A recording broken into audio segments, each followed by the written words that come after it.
En talandi banka, verðum við ekki...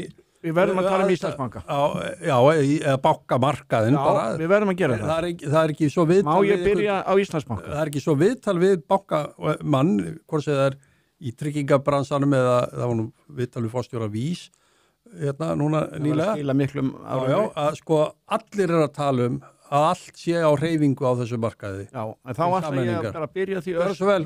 Þú hefur orðið í laust. Já, orðið í laust. Mér langar bara að nefna það. Að ég leita aðeins á að gengi Íslandsbanka er 126. Útboðið var á 107. Það er 18% hækkun frá því að ríki losaði sig við sinn hlut í Íslandsbanka og það hljóta Inga Sæland, formaður Flokks fólksins, hún vildi aldrei selja bankan. Hún vildi halda í bankan og kalla hann gullgæ sem að ríkið ætti bara eiga og fá argræslur.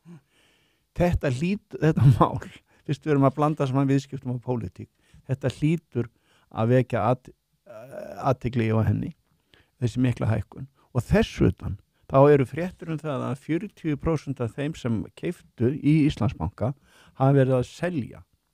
Takt eftir því að þegar bankin var skráður, eða útboðinu fór fram á 107, þá var það 114 daggengi þá.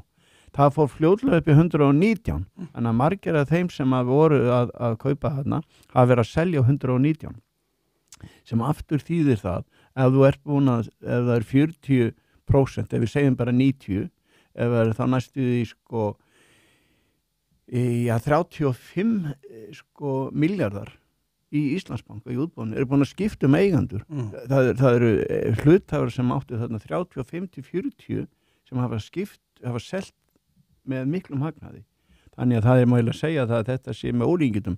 Svo er þetta Ríkisstjórnin bjó til smá veislu þetta fyrir 126 núna, þannig að fólk sem var að kaupa þarna 107 í boði ríkisstjórnarinnar getur selt núna 126 eða með 18% hækkun.